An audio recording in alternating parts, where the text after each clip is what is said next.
folks, welcome back to Indaba Africa. This is Chris once again.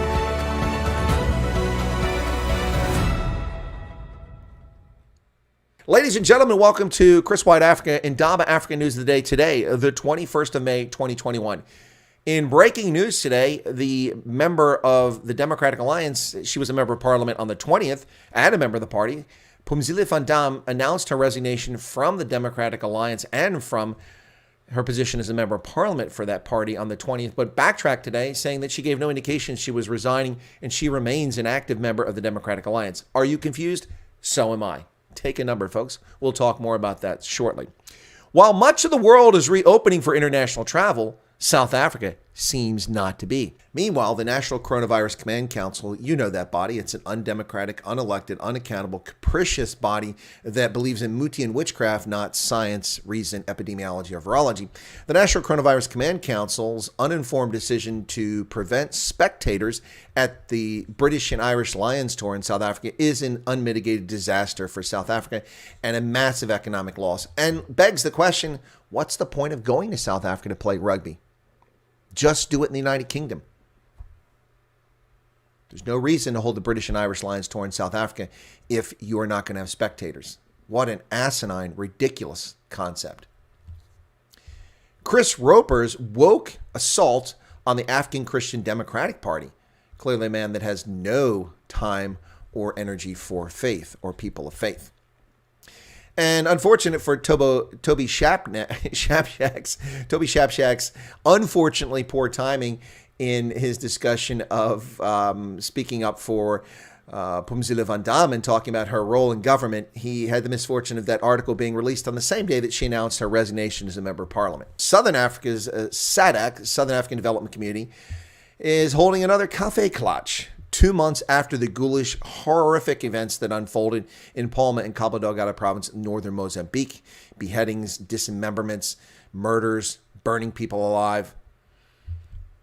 2 months afterwards, the second emergency session of SADC to form a response force. Now, didn't we have the ASERC and the African Standby Force? No. Just pure fiction and ways to fleece the West out of money to pay for training and equipment for African militaries that can't afford it. Illovo Sugar, originally a South African company, formed back in 1891, but now a subsidiary of Associated British Foods PLC.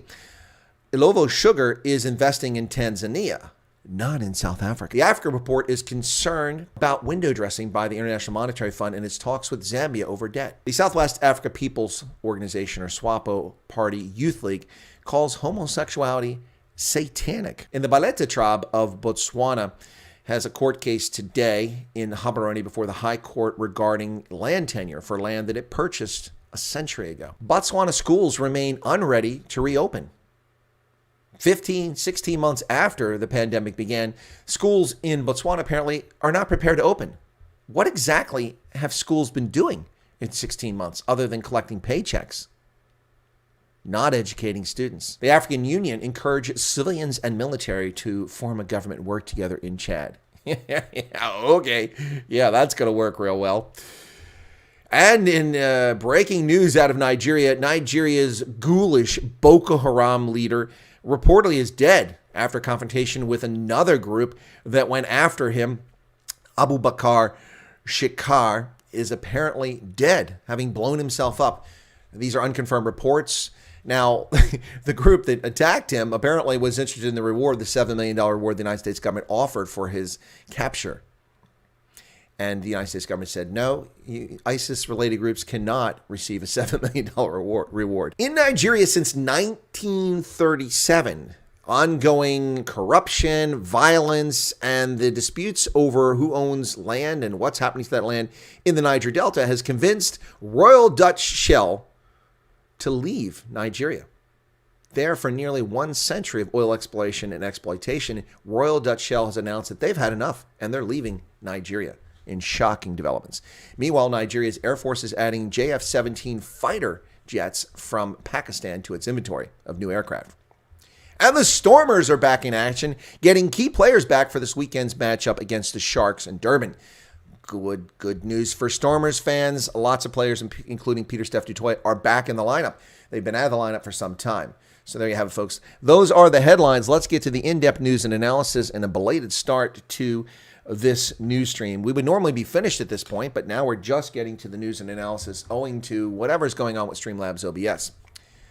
So, folks, let's talk about these articles and stories in depth. Pumzile resigns from Parliament and the Democratic Alliance because of a clique of individuals. This is an article by Sune Payne on the 20th of May. This was not an easy decision to make, and it's done so with a heavy heart, she said, as she announced her resignation as a member of Parliament and from her political party, the official opposition Democratic Alliance. Now, just in case you're not clear about whether she really resigned or not, in her statement, she said, to be clear, I will not be joining another political party, nor will I be using my time to launch attacks on the Democratic Alliance. I leave on my own terms, having made my own decision. Nonetheless, in a climate of rumors and the need to create heroes and villains, my resignation as an MP is not because the DA is a so-called racist party, but because of a clique of individuals. And in order not to make the good women and men still in the DA suffer, I will not delve further into this. Now, that was her statement on the 20th of May. Today, breaking news out of South Africa, I remain a member of the Democratic Alliance, says Pumzile Van Dam. I remain a member of the DA. I have not relinquished my membership, nor have I made any indication that I have, Van Dam said in response to a query from Times Live today. She said the DA might have misunderstood her. I think the party made an honest mistake or misunderstood. I don't know. This was not an easy decision to make, and it's done so with a heavy heart, which is what she said the previous day. So there you have it, folks. She remains a member of the Democratic Alliance. Hey, your guess is as good as mine, right? While the rest of the world is reopening to international travel, trying to bring tourism back, because tourism dollars are critical to many economies around the world, including those in Europe and the United States, South Africa especially, South Africa remains largely closed to international visitors, while the rest of the world is opening up. European Union governments have agreed to allow quarantine-free travel for vaccinated tourists and visitors from countries deemed safe. Ambassadors from 27 member states have backed a proposal to waive quarantine for those with inoculations approved by certain groups. It could be finalized this week and implemented. Additionally, this would land the U.S. and some other countries on a white list, which is due to be adopted later this week. Wow, pass laws. Look at that. Meanwhile, South Africa is unlikely to be whitelisted, and it's also unlikely to ease its ludicrous requirement that someone present a negative test within 72 hours. A virtual impossibility for those of us who don't live in Africa or live in London or Frankfurt, where we can get a test right next to an airport, book a ticket, and get on a flight and be there in 12 hours or less. Those of us around the world find it much more challenging to make our way to South Africa, and it is not possible to get that. So until they ease that restriction and use some common sense, international travel will not be happening. The National Coronavirus Command Council's idiotic decision to ban spectators from the British and Irish Lions series, it flies in the face of reason and good judgment. And it will be an economic disaster for South Africa, costing it billions of dollars in revenue and a reputation that can never be restored. Frankly, there's no reason to hold this series now whatsoever. It should be held in the United Kingdom. It is one of the most anticipated events in the world of sport, the British and Irish Lions versus the Springboks. Had it not been for the pandemic, it would have been billed as all-conquering Lions versus the world champions. Interest would have generated a few billion rand in revenue for South Africa, with tourists converging on the country to watch the rugby spectacle that's held once every 12 years. Ultimately, however, the National Coronavirus Command Council turned down those lobbying for a restricted number of spectators to be allowed into the stadiums. The argument by those wanting fans was that a venue such as FNB Stadium, which has a capacity of 94,000, bringing in 20,000 people would not be a great risk because there'd be enough physical room for distance. But the National Coronavirus Command Council, which has no scientific advisor on it, which has no medical professionals on it, which has no experts in epidemiology and virology, felt the risk was not worth the reward. Well, of course not. When you're trying to destroy a country, why would you want to encourage people to visit it? Your effort to destroy minority-owned businesses takes more time. Now, tourism in South Africa, which would have benefited greatly from the Tour of the Lions under normal circumstances, looking for ways to make the most of the opportunity, which at least sees the tour even take place. At some points, even that seemed to be in jeopardy. The Lions Tour was our largest and biggest sporting event for the year. Having UK and global fans coming to South Africa would have been tangible spend benefit that one would see on the ground. But we live in a very difficult environment, because you're led by morons. And we would have to pivot one way or the other. Therefore, we have had to relook at what our return would be. It's not so much spend or people coming through, but rather utilizing all those millions of eyeballs focused in South Africa to make sure we are not forgotten when the time to travel is right again.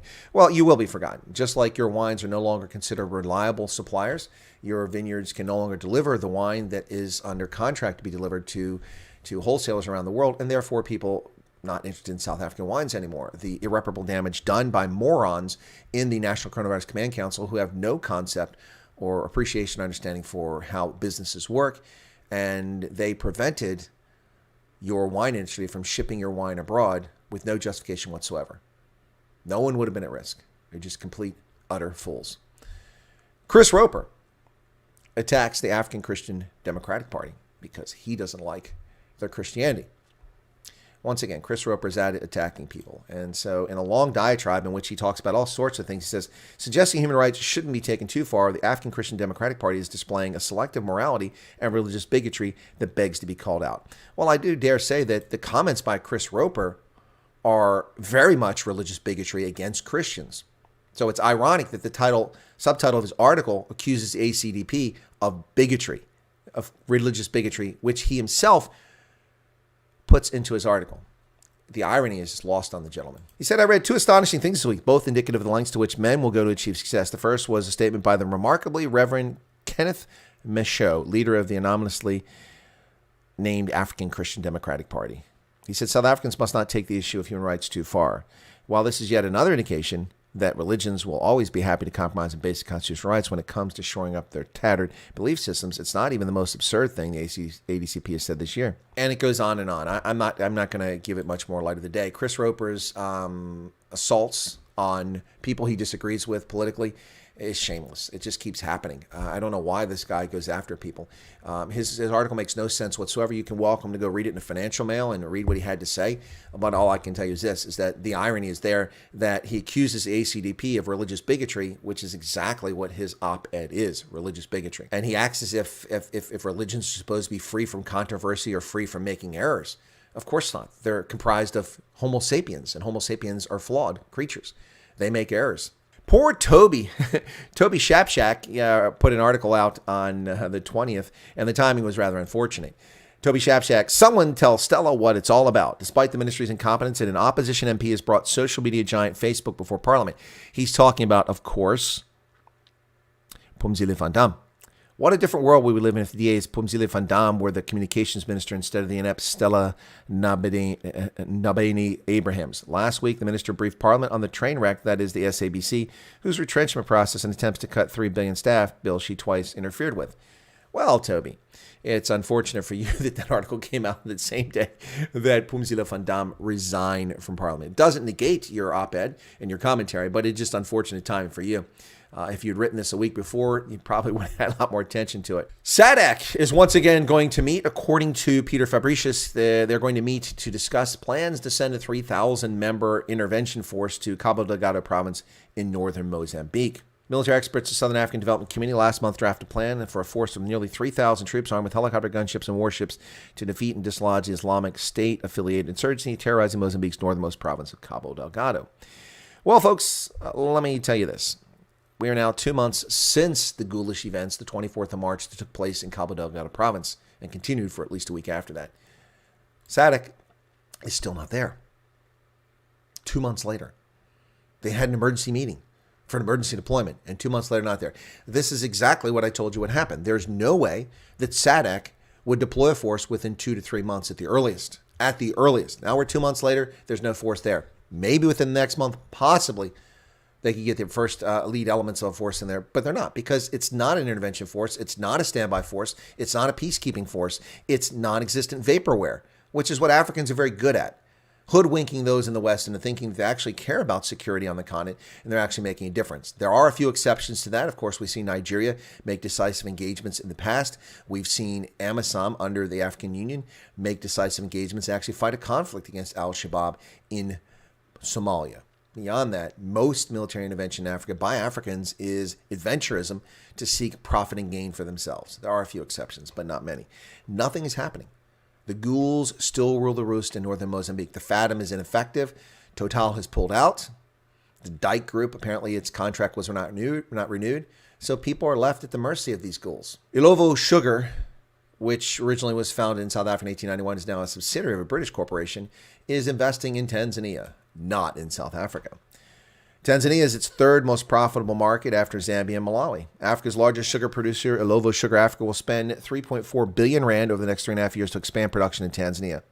the largest investment to date in the country's sugar industry. It'll make Ilovo's Tanzanian business less reliant on imports and will help local farmers produce for the company. It operates in 6 African countries. Tanzania is its third most profitable after Zambia and Malawi. Its next most profitable is Eswatini, followed by South Africa, and then finally Mozambique. Tanzanian group Kilombero Sugar, of which Ilovo owns 75% and the government of Tanzania owns 25%, announced a 571 billion shilling or $238 million expansion project. Largest investment for Ilovo to date. We're very excited about investing deeper into Tanzania, a country which South Africa has long-standing political ties with. Incredibly exciting investment for the country and the African continent. But you'll notice that that investment is not in South Africa, ladies and gentlemen. Meanwhile, the Africa Report, a subsidiary of Jeune Afrique, is concerned about window dressing by the International Monetary Fund in Zambia, saying that they're just, there to paper over what's going on. IMF plays time as it seeks to pacify creditors. The International Monetary Fund statement that progress has been achieved in talks with Zambia in the wake of the 2020 Eurobond default masked the fund's real aim of preventing creditors from pursuing international arbitration. Or is the IMF actually just trying to string this thing out so people can't collect the debt? What's going on? The bottom line here, the most important issue is that Zambia's government has defaulted on Eurobonds and also defaulted on Chinese debt. They are a bankrupt nation, not making debt payments. That's the real issue.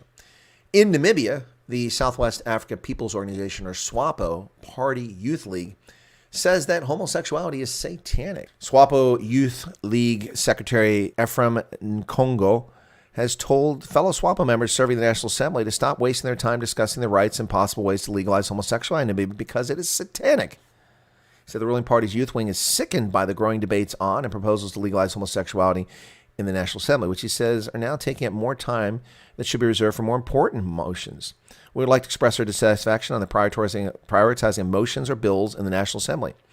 The SPYL is sickened by the discussion of homosexuals in the August House, which overshadows urgent matters. Homosexuality is a satanic yet demonic practice and must never be legalized in Namibia. Wow. Well, certainly the gentleman has an issue with homosexuality, but calling it satanic? What evidence do you have of that? I don't know that homosexuals worship Satan or adhere to that religious faith in any way whatsoever. It's obviously just hyperbole, but it also shows you the depths of dislike and distrust and lack of popular support for legislation that protects homosexuals in Africa. It is a penalty punishable by death in many countries in Africa. And that was certainly the case in Zimbabwe. It is a criminal, or not in Zimbabwe. Yes, in Zimbabwe as well, but in Namibia it is a criminal offense. The Balete people in Botswana who live near Ramotswa are in a court case that took place today on the 21st of May, 2021 regarding land tenure for land they own. No, it's not stolen by rich white people and colonialists and wars and kith and kin, none of that. No, this is land that this group, this tribe of Botswana living in Botswana have owned for over a century, according to themselves, but it's in dispute. Land tenure remains an issue across Africa, Ghana being one of the countries most famously suffering from land tenure issues, where land is often held in communal trust and individuals cannot get the land unless they are favored by a local headman or chief. The Balete tribe and the government's fate will be decided today following a bitter legal war over a vast piece of land. The Gaborone High Court will deliver the anticipated judgment on the Balete Karali Farms ownership following a clash between the Balete tribe led by Kosi Motsadi Seboko and the Balete Land Board. The government has been pushing for the cancellation of the title deed covering a portion of farm forest known as Hill 9KO, owned and managed by the tribe, while the latter insists it is the rightful owner. According to court documents, the disputed land in question dates back to 1925, when Balete bought a farm known as Forest Hill 9KO for investment purposes. The tribe contributed to raising the 3,000 sterling pounds required to purchase the land from Aaron Siu. To this day, as Balete claimed, the title deed is in the name of Kosi Kogo for and on behalf of the tribe. And there you have it, folks, a land dispute, land tenure in Botswana. Nothing to do with those evil white folks, simply an issue that's on the table between people resident in the country. Land tenure is a very fractious issue for many countries, including, as you see, even in Botswana. Well, it's been 12, 14, 15, 16 months now since the pandemic swooped down upon the world after it was released on us. And what's happening? Well, the schools in Botswana remain closed and they're not ready for reopening. What exactly have educators and administrators been doing for the last year other than sucking taxpayers dry with salaries? Schools not ready to reopen, according to the Botswana Teachers Union. Even though staggering reopening of schools has been hailed as a commendable move towards controlling the pandemic spread, it is overshadowed by lack of preparedness among schools. Teachers through Botswana Teachers Union have expressed unhappiness at the level of readiness for schools to continue teaching for the second term. BTU Vice President Bakang Bakwazi says they believe in the staggering process, but wish the whole reopening could be suspended pending procurement of necessities. Wow. So what exactly have you clowns been doing for the last year and a half? Seriously. Your priority is to deny children education. When you deny a 4 or 5 or 6-year-old child the opportunity to learn at that stage as their mind is growing and fresh and receptive to ideas and learning other languages and learning mathematics and learning all the complicated things of language and speech and writing that are necessary to succeed in the world, you have betrayed those children. And we see educators across the world here in the United States, in Africa, in Europe, betraying children whom they're responsible and charged with educating. They care nothing for educating our progeny. They care only for their own selfish, parochial, personal needs. And it's disgraceful. They should be ashamed of themselves. They should be ashamed of themselves. The African Union's investigative team that went to N'Djamena in Chad to take a look at the unlawful, illegal usurpation of authority by the son of the deceased former president Idris Deby, the son Mohamed Idris Deby, the 37-year-old major general in the forces who's now in charge of a military government for the next 18 months, self-declared. The African Union trip, the investigators went there, they suggest that civilians and military shares power. You really think that's going to work? The African Union on Thursday called for civilian and military leaders in Chad to share power until elections can be organized following the death of President Deby and subsequent military takeover last month. While the AU repeated its earlier calls for civilian-led transition elections after 18 months, it said the military officers that seized power led by Deby's son could continue to oversee security matters. Well, that's very generous of them. Interesting that the African Union, which holds no sovereignty over Chad, is very kind of them to tell Chad's military rulers who illegally usurp power that they can remain in power. The African Union has no authority to make such an assertion. Chad's military junta has no right to continue the fashion it's doing. And this is how your African leaders subvert your freedom, your independence, and don't care about your welfare. And when they are called on the carpet, they'll find some excuse to blame colonialism or racism or someone else's failures. The African Union has no authority whatsoever, to tell this illegal government in Chad that it has the right to remain in power for 18 months. That's utter lunacy. They have no sovereignty over Chad whatsoever. Nigerian army is investigating reports that Boko Haram's ghoulish leader is dead. Nigerian army says it's looking into reports that Boko Haram leader Abubakar Shekau has died by blowing himself up to avoid being captured by a rival group. The longtime leader of the extremist group, also known as Jama'atu Al-Sunnah Liduate wal Jihad, or Jazz, has waged an insurgency in northeast Nigeria for more than a decade. Most of us simply know him as Abubakar Shekau. The rest of that's a little bit too hard to say. Multiple reports across Nigerian media on Thursday claim he died a suicide rather than being taken alive following clashes with the rival group. Other reports by international news media outlets suggest that he was either dead or badly wounded. It's not the first time that Shekau has been declared dead, only for him to later resurface in videos taunting his detractors. The Nigerian Army spokesman Mohammed Yerema told CNN via text message the military is still investigating his reported death. If he in fact is dead, that's quite a significant setback for Boko Haram in Nigeria. But because this situation has metastasized and gone far beyond just Boko Haram in Nigeria, other groups, now it will not end simply with his death. In Nigeria since 1937, exploring and exploiting oil reserves, Royal Dutch Shell has had enough. And they are washing their hands of Nigeria, apparently. In shocking development here. Shell Oil is tired of doing business in Nigeria and wants to leave. It's talking to the Nigerian government about exiting the country. Wants out of Nigeria due to costly repair operations, sabotage, vandalism of pipelines, and the high-profile costly lawsuits. We've drawn that conclusion, and now we're talking to the Nigerian government on the way forward, says Shell's CEO Ben van Beurden during the company's annual meeting this week. We cannot solve community problems in the Niger Delta. That's for the Nigerian government perhaps to solve. We can do our best, but at some point in time, we also have to conclude that this is an exposure that doesn't fit with our risk appetite anymore. Shell commenced mining operations in Nigeria in 1937.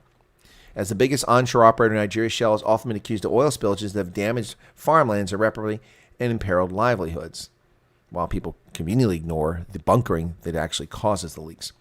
In February, a Dutch court held Shell's Nigerian subsidiary responsible for multiple oil pipeline leaks in the Niger Delta. The company was ordered to pay unspecified damages to farmers. 2020 also had an oil spill case, and the Nigerian High Court said the company had to spend $44 million for it. Shell may likely transfer its onshore oil and gas venture to the Nigerian subsidiary Shell Petroleum Development Corporation. Shell's stake in SPDC gave it 156,000 barrels per day of oil equivalent in 2020, of which 66,000 were barrels of oil per day. Shell Oil, after nearly a century in Nigeria, leaving. Nigeria has, its Air Force has received 3 jet fighter aircraft from Pakistan. The Nigerian Air Force has inducted 3 Chengu Pakistan Aeronautical Corporation JF-17 fighters, part of its modernization plan, which includes the Super Tucano that it's waiting for, 12 Super Tucanos from SMC Corporation, which is producing the Brazilian aircraft under license in Florida. And they'll use those for their counterinsurgency. The Stormers have gotten players back for their competition this weekend against the Sharks in Durban, and just in time. The Stormers are limping along, barely winning last time, losing their first 2 games, 1-2 now in the tournament. Stormers have been bolstered by the return of a number of key players for their Pro 14 Rainbow Cup SA match against the Sharks in Durban on Saturday. Locks J.D. Schickerling, Marvin Ore, Peter-Steph Dutoy, and center Ruan Nell are all back in the lineup. Dutoy is back after being rested last week and forms a loose trio with Willy Engelbrecht and Evan Roos. Hopefully, the Stormers can perform a bit better than they have been performing of late. Thank you, folks. May 21st, 2021, Indaba Africa News of the Day. May you have a safe and wonderful weekend. God bless, and thank you for your patronage.